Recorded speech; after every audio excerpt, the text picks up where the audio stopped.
A new police chief enters his undercover precinct hoping to observe his fellow officers without masks, but when a white cop spits in his face thinking he's a nobody chief, the whole room is just moments away from a shocking revelation that will leave everyone reeling. Before diving into the dramatic developments of the story, leave below in the comments where you are watching from, and remember to subscribe and press the bell so you don't miss the next stories.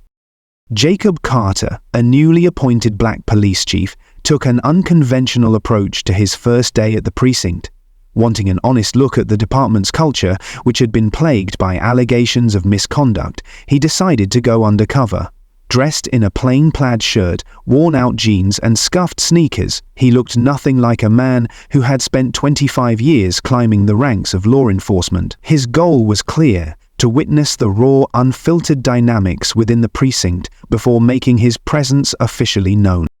The morning was humid, and the parking lot of the Blue Valley precinct buzzed with activity as officers came and went.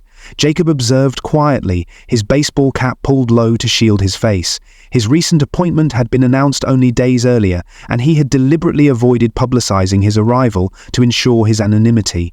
He believed that the best way to address the systemic issues within the department was to see them firsthand, without the polished veneer of formal introductions.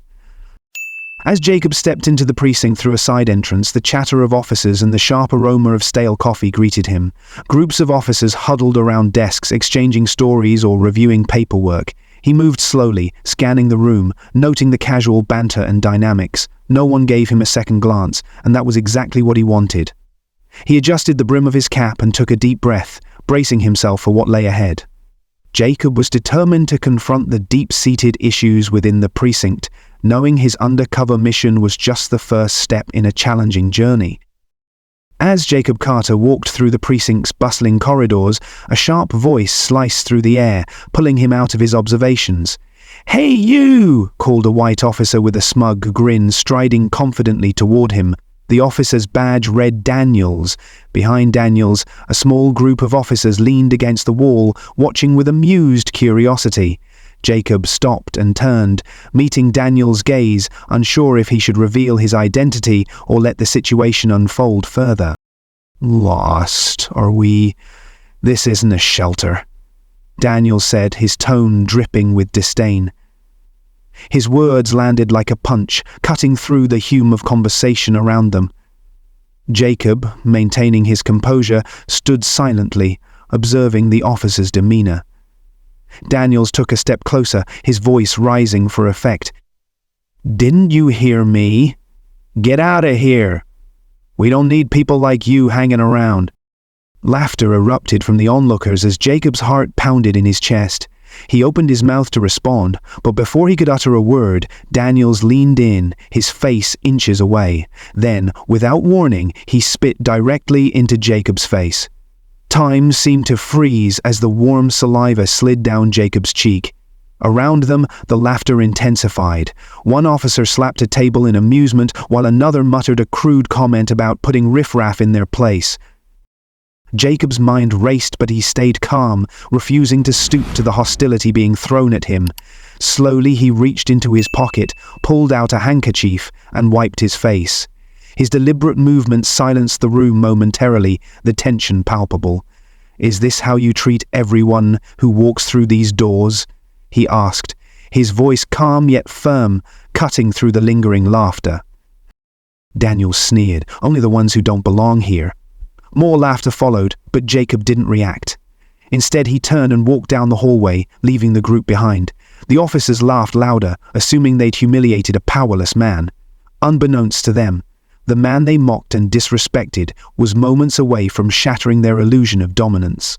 Jacob's calm exterior masked a growing determination to expose and dismantle the toxic culture that allowed such behavior to thrive. Later that morning, the precinct's briefing room was abuzz with chatter.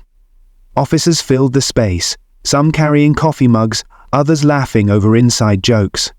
Among them stood Officer Daniels, leaning casually against a wall, his smug expression a reflection of his earlier antics.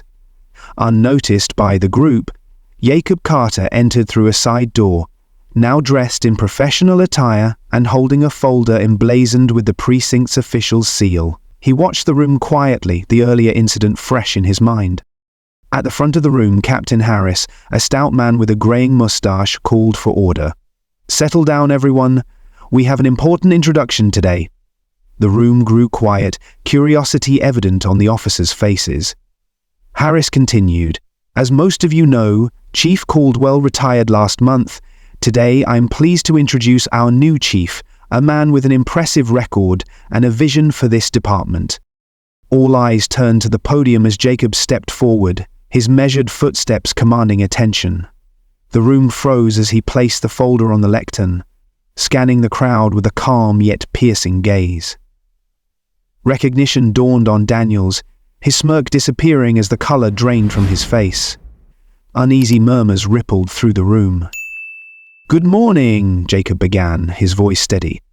"My name is Jacob Carter, and as of today I am your new chief of police." The silence was deafening. His words hung heavily in the air as he continued. "This morning I arrived in plain clothes to observe the department unfiltered. What I witnessed was eye-opening. Behaviors that are not only unprofessional but unacceptable." His gaze swept the room, landing on Daniels momentarily. "Respect," Jacob said firmly, "is not optional. It's the foundation of law enforcement. Without it, we fail each other and the community we serve." His declaration left no room for doubt. The toxic culture that had festered for years would end under his leadership. Jacob Carter stood at the podium, his gaze steady as he addressed the room. The officers sat in tense silence, the weight of his words settling heavily upon them. "This morning," Jacob began, "some of you laughed at what you thought was just another powerless man being put in his place. Let me remind you, every person who walks through these doors deserves respect, whether they wear a badge or not." The room remained quiet, the tension palpable. Jacob let his words sink in before continuing, his tone sharp yet controlled. "What I witnessed earlier was more than just one officer's mistake. It was a reflection of a culture where bullying and prejudice are tolerated, even celebrated. That culture ends today." Jacob stepped closer to the edge of the podium, his commanding presence filling the room. "Respect is not optional. It is the foundation of our work, and without it we not only fail ourselves, but the community we swore to protect. Let me be clear, there will be no tolerance for behavior that disrespects the dignity of any individual, be it a colleague, a civilian, or anyone else." Officer Daniels shifted uncomfortably, beads of sweat forming on his brow as Jacob's words cut through the silence. Jacob's gaze locked on him briefly before sweeping across the rest of the room. "I understand change is difficult, but it is necessary. If you are unwilling to rise to the standards we need to uphold, this is not the place for you." Jacob's voice softened slightly, but remained firm. "For those ready to do better, I am here to move forward with you. But know this, accountability will be enforced every step of the way." His message was clear. Change was no longer optional, but an imperative for the department's future. Jacob Carter's tone shifted as he turned his focus directly to Officer Daniels, who now sat rigid in his seat, the confidence from earlier completely drained. "Officer Daniels," Jacob said firmly, stepping away from the podium and closing the distance between them, "you represent everything that is broken within this department." Daniels flinched as Jacob's sharp words hit him. "When you spat in my face this morning," Jacob continued, his voice unwavering, "you didn't just disrespect me. You disrespected the badge, the oath we all swore to uphold, and the community we are here to serve." Daniels stammered, his voice barely audible. "Chief, I didn't know." "That's exactly the problem," Jacob interrupted, his tone cutting. "You didn't care to know. You acted without thought, assuming that the man in front of you didn't matter. That assumption is why this department has lost the trust of the people it serves." The room was silent, the weight of Jacob's words pressing down on everyone. "Effective immediately," he announced, his voice steady and commanding. "Officer Daniels is suspended pending a full internal investigation. For those of you who think this is just a slap on the wrist, think again. This is the first of many changes." Gasps rippled through the room as Daniels turned crimson, his jaw tightening. Jacob turned back to the rest of the officers. "This is not about punishment," he said, his tone resolute.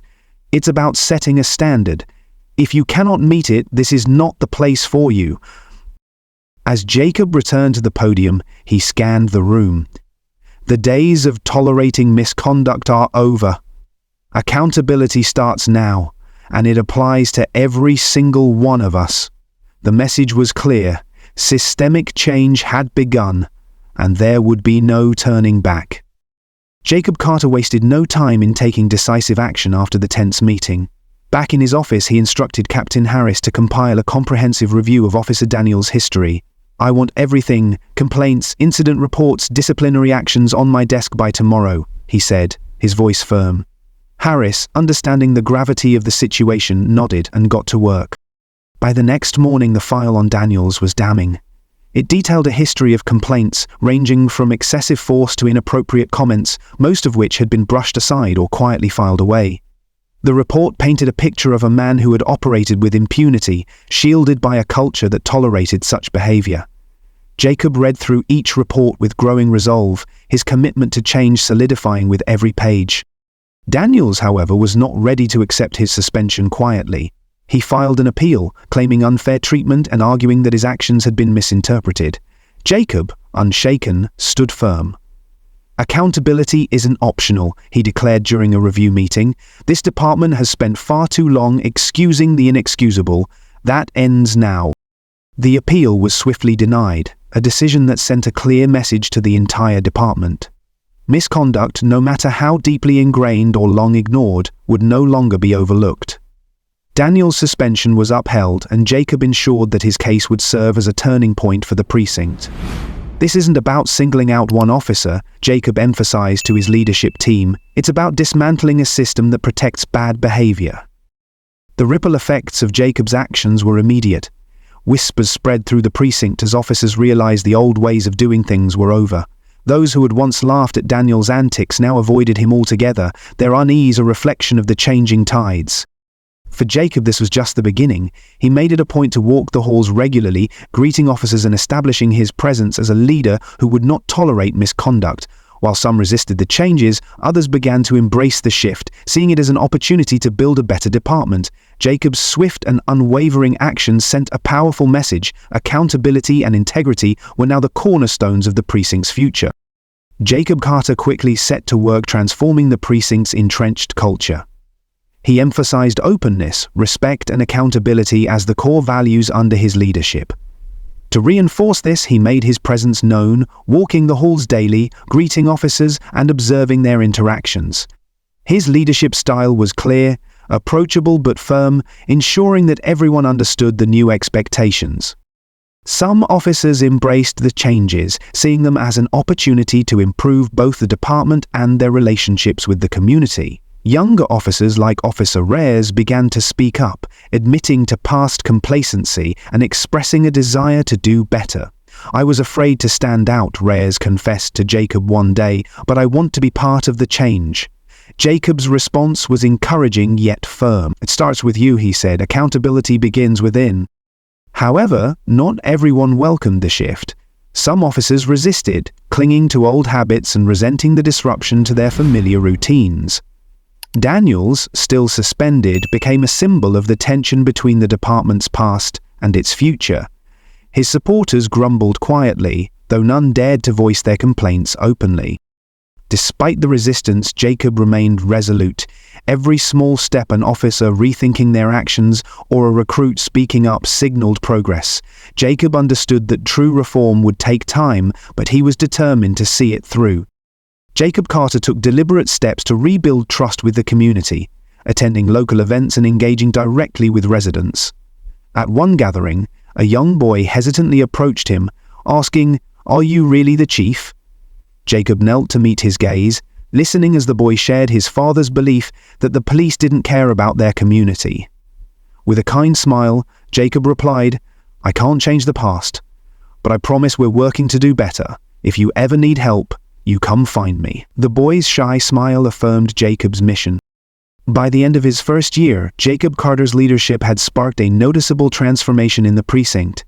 Toxic behaviors that once defined the department began to fade as officers who resisted change left and were replaced by recruits who embraced his vision of integrity and respect. The atmosphere shifted toward genuine camaraderie, fostering a healthier work environment. In the community, trust slowly began to rebuild as residents noticed the changes. Though challenges remained, the precinct was on a clear path toward accountability and progress. As Jacob Carter stood in the precinct, watching officers interact with newfound respect and camaraderie, he reflected on the progress made. While challenges remained, the toxic culture was giving way to one of accountability and integrity. The community's trust was slowly being restored, and the precinct felt undeniably different. Though the road ahead was still long, Jacob felt a renewed sense of hope for the future he was building.